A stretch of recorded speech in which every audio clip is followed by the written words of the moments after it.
सोचिए आप अपने घर के किचन में हैं, चाय उबल रही है, बच्चे हॉल में खेल रहे हैं, सब कुछ बिल्कुल नॉर्मल है और महज 2 कदम दूर आपके चौखट से 4 फीट आगे आपके पड़ोसी का दरवाजा है। क्या आपको पता है इस वक्त आपके पड़ोसी के दरवाजे के पीछे क्या चल रहा है?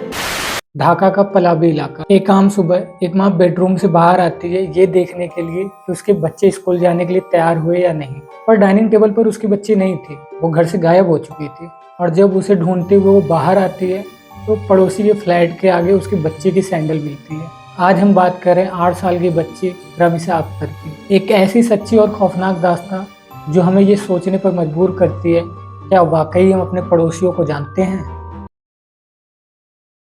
कहानी शुरू होती है ढाका के पलाबी डिस्ट्रिक्ट से, सेक्शन 11 ब्लॉक बी की एक बिल्डिंग का 2nd फ्लोर। यहाँ रहती थी 8 साल की Ramisa Akhtar. Ramisa popular model high school में 2nd ग्रेड की स्टूडेंट थी। उसके स्कूल के हेडमास्टर सैफुल इस्लाम बताते हैं कि वो बहुत ही मेरिटोरियस स्टूडेंट थी, इतनी होशियार कि लगातार वो 2 साल से अपनी क्लास में फर्स्ट रैंक ला रही थी। एक ऐसी बच्ची जिसका पूरा फ्यूचर अभी बाकी था। उस सुबह भी सब कुछ नॉर्मल चल रहा था। सुबह के लगभग 10 बजे रहते रमीसा अपनी बड़ी बहन रायसा अख्तर के साथ ब्रेकफास्ट कर रही थी। पिता काम पर जा चुके होते हैं, माँ बेडरूम में काम कर रही थी, बच्चे स्कूल जाने की तैयारी कर रहे थे। हर घर की तरह इस घर में भी सुबह नॉर्मल चल रहा था, लेकिन किसी को अंदाजा नहीं था कि अगले आधे घंटे में क्या होने वाला है। सुबह के लगभग 10:30 बजे होते हैं। रमीसा की माँ परवीन बेगम अपने बेडरूम से बाहर आती हैं। उन्हें लगता है कि बच्चे अभी भी डाइनिंग एरिया में हैं, पर जैसे ही वो बाहर आती हैं उन्हें समझ आता है कि रमीसा इस फ्लैट के अंदर नहीं है। घर में बच्ची को ना देखकर परवीन बेगम उसे ढूंढने के लिए बाहर निकलती है और जैसे ही वो कॉरिडोर में आते हैं उन्हें अपनी बेटी की एक चीख सुनाई देती है। वो चीख उनके ठीक सामने वाली फ्लैट से आई थी, फ्लैट नंबर 2B। परवीन उस फ्लैट की तरफ भागती है और उन्हें दरवाजे के पास फर्श पर रमीसा की एक सैंडल पड़ी हुई मिलती है। उनका दिल बैठ जाता है। वो दरवाजा खटखटाने लगती हैं। वो तेजी से दरवाजा पीट रही हैं, पर अंदर से कोई जवाब नहीं देता है। उनकी चीख पुकार सुनकर बिल्डिंग के बाकी सारे रेसिडेंट और पड़ोसी भी वहां इकट्ठा हो जाते हैं। सब मिलकर दरवाजा खटखटाते हैं, पर अंदर से कोई हलचल नहीं होती है। जब अंदर से कोई जवाब नहीं आया तो पड़ोसियों ने मिलकर फ्लैट का दरवाजा तोड़ दिया। जैसे ही दरवाजा टूटता है, लोग अंदर घुसते हैं। कॉमन एरिया यानी हॉल में एक महिला खड़ी होती है। उसका नाम था स्वप्ना, जो उस फ्लैट में रेंट पर रहती थी। वो वहाँ बिल्कुल शांत खड़ी थी। और जब लोग अंदर कमरे और टॉयलेट की तरफ बढ़ते हैं तो वहाँ का नज़ारा होश उड़ा देने वाला था। कमरे में बेड के नीचे रमीसा की बॉडी छुपाई हुई थी और टॉयलेट के अंदर एक बाल्टी में उस मासूम का कटा हुआ मिलता है। 8 साल की बच्ची का बेरहमी से कत्ल कर दिया गया था। रमीसा के अंकल नजरुल इस्लाम ने जब फ्लैट चेक किया तो पता चला फ्लैट के विंडो की लोहे की ग्रिल कटी हुई है, जहाँ से कातिल भाग चुका था।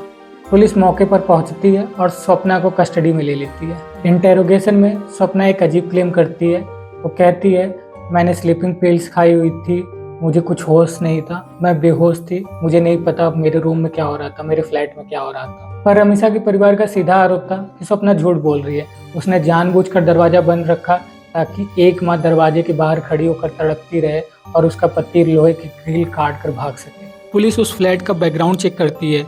वो रूम स्वप्ना और उसके पति सोहेल राणा ने 5,000 टका महीने पर रेंट पर लिया था। सोहेल राणा एक 32 ईयर ओल्ड रिक्शा मैकेनिक था। पड़ोसियों से पता चलता है कि सोहेल एक हार्डकोर याबा एडिक्ट था। याबा एक ड्रग होता है। पुलिस जब क्रिमिनल डेटाबेस चेक करती है तो एक बहुत बड़ा सच सामने आता है कि सोहेल राणा कोई आम मैकेनिक नहीं था। वो पहले से ही एक इलाके में एंटी टेररिज्म एक्ट के तहत एक केस में एक्यूज था। बाथरूम से फॉरेंसिक टीम को वेपन यानी कि चाकू मिलता है। पुलिस का सस्पेक्ट था कि सोहेल बच्ची की बॉडी को डिसमेंबर करके छिपाने की कोशिश कर रहा था, पर माँ और पड़ोसियों ने जो दरवाजा पीटना शुरू किया उस वजह से उसका प्लान अधूरा रह गया और उसे भागना पड़ा। इसके बाद पुलिस की मल्टीपल टीम्स एक्टिव होती हैं। इधर पलाबी में गुस्से का माहौल था। रमीसा के स्कूल के बच्चे और टीचर्स रास्ते पर उतर आते हैं। वो हाथों में हाथ डालकर एक ह्यूमन चेन बनाते हैं और सख्त सजा की मांग करते हैं। उसी शाम पुलिस को एक ब्रेक थ्रू मिलती है। ढाका से लगभग 30 किलोमीटर दूर फतुल्ला से पुलिस सोहेल राणा को दबोच लेती है। इंटेरोगेशन में सोहेल अपना जुर्म कन्फेस करता है। वो बताता है कि उसने बच्ची को लालच देकर अपने कमरे में बुलाया किया और जब वो चीखने लगी तो उसने उसकी जान ले ली। आज सोहेल राणा और उसकी पत्नी दोनों जेल में। ट्रायल की तैयारी चल रही है, पर एक जर्नलिस्ट राफत रहमान ने इस इंसिडेंट पर एक बहुत अच्छी बात लिखी थी। उन्होंने कहा कि एक बच्ची जिसका सुबह फूल हाथ में लिए एक नॉर्मल फोटो था, वो शाम को एक विक्टिम बन गई।